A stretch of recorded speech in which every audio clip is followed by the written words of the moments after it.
Bonsoir et bienvenue à tous et à toutes dans Midi Flash, votre revue de l'information du soir sur votre site d'information dakarmidi.net pour ce samedi 4 novembre 2017. Les sujets politiques et les préparatifs du Magal de Touba à la une des principaux quotidiens. Tout d'abord, la presse en ligne. Actusen.com fait des révélations sur Khalifa Sall, le maire de Dakar. D'après le site d'information, les républicains américains multiplient les réunions avec les pro-Khalifa Sall. Selon les sources d'Actusen.com, c'est au détour d'une première rencontre il y a quelques semaines de cela qu'une délégation de pro-Khalifa composée du maire de la Médina Bamba Fall, de l'édile de Mermoz Sacré-Cœur Barthélémy Diaz entre autres, qu'une réunion a eu lieu entre ces responsables socialistes et des responsables du parti de Donald Trump, président américain. Les républicains américains se sont prononcés sur le cas du maire de Dakar qu'ils considèrent comme une détention purement politique. Actusen.com confie également qu'une autre rencontre est prévue et qu'elle devra se tenir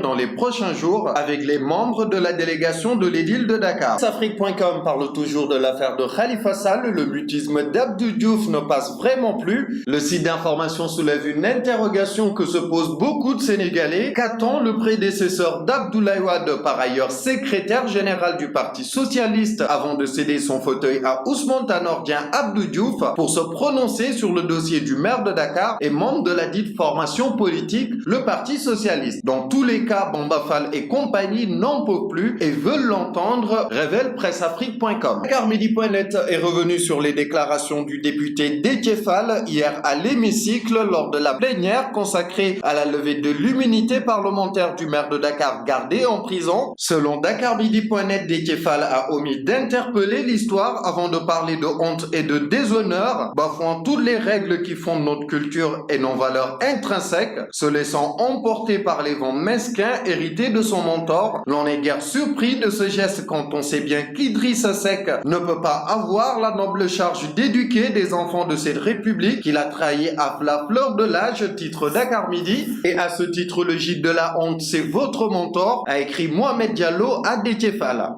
Dans Dakaractu.com, l'évaluation de la dette souveraine, Moody's juge stable la perspective de la note BA3 du Sénégal. Le pays de la Teranga talonne la Côte d'Ivoire et devance le Nigeria, l'Égypte et le Gabon. Selon une note du ministère de l'économie, des finances et du plan dont Dakaractu détient une copie, l'agence de notation Moody's, après évaluation, a maintenu la notation du crédit souverain du Sénégal à BA3. Le Sénégal et la Côte d'Ivoire restent les deux pays subsahariens à atteindre cette notation. Ils devancent des pays comme le Ghana, le Nigeria, le Gabon et l'Égypte qui sont mieux pourvus pourtant en ressources naturelles. Et Sénéweb.com parle de l'organisation du Magal de Touba. L'armée déploie les gros moyens, titre le site d'information. À grand événement, gros moyens pour la célébration du Grand Magal de Touba 2017. Les armées sénégalaises vont déployer à partir de ce lundi 6 novembre d'importants moyens humains et matériels pour assister les populations et ce jusqu'au 9 novembre. Il s'agit du déploiement d'un hélicoptère comme élément médicalisé militaire d'intervention rapide et d'une unité mobile de boulangerie de campagne, note un communiqué transmis à Sénéweb. Et place à présent à la presse écrite.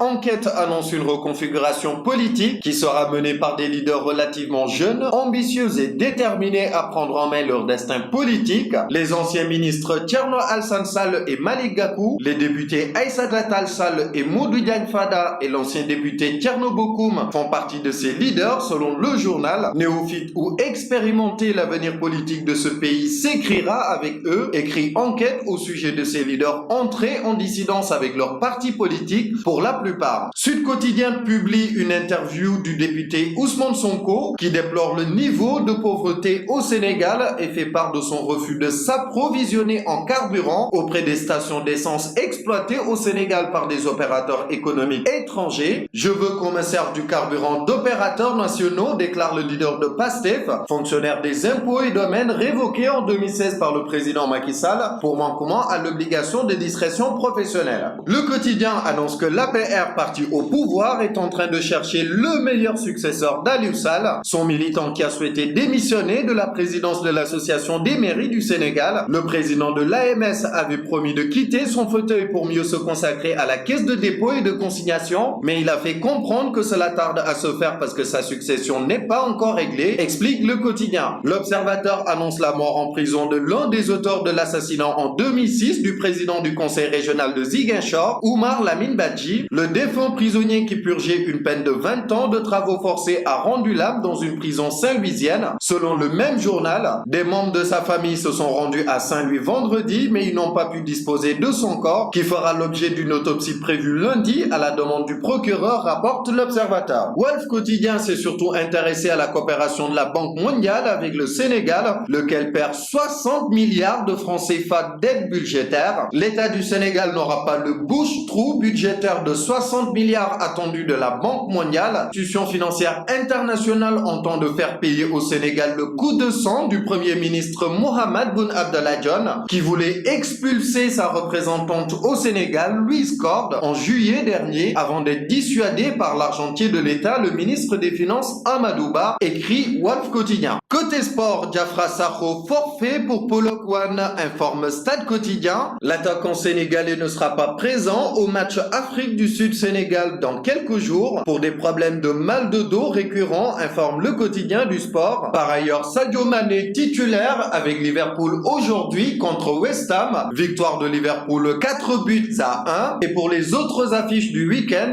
Chelsea, Manchester United et City Arsenal en Angleterre. Dortmund reçoit Bayern de Munich en Allemagne. Le FC Barcelone se déplace à Séville ce samedi. Et Saint-Etienne reçoit Lyon en Ligue 1 française. Et maintenant, l'actualité internationale au Somalie. Première frappe des États-Unis sur l'État islamique. En coordination avec le gouvernement fédéral de Somalie, les forces armées américaines ont mené 2 frappes aériennes contre l'État islamique dans le nord-est du pays, tuant plusieurs terroristes, a indiqué le Pentagone dans un communiqué. D'autre part, en Méditerranée, 23 migrants morts dans un naufrage. L'information a été livrée par les unités de sauvetage de l'opération navale européenne opérant dans les eaux face à la Libye. Après l'identification par l'hélicoptère du navire d'un canot pneumatique en train de couler, une opération de secours a été lancée. Elle a permis de sauver 64 personnes et de récupérer 23 corps. Au moins 146 personnes avaient été secourues dans une première opération. Selon la même source, le navire irlandais le Niam a pu sauver 53 personnes en danger. Et nous finissons avec l'actualité politique au Kenya. Le pouvoir et l'opposition se rendent coup pour coup. Au Kenya, après l'élection présidentielle, la crise politique perdure suite à la réélection d'Ohuru Kenyatta. L'opposition avait annoncé un programme de résistance avec la création d'une assemblée du peuple, des actions de rétorsion économique. Et depuis ce matin, c'est désormais chose faite puisque la coalition NASA a demandé à ses militants de boycotter plusieurs grandes entreprises. Il s'agit de viser des entreprises qui, selon l'opposition, soutiennent le pouvoir et bénéficient du pouvoir. Nous voulons un boycott qui fasse mal, qui mette ces sociétés à genoux jusqu'à ce qu'elles se battent pour des élections libres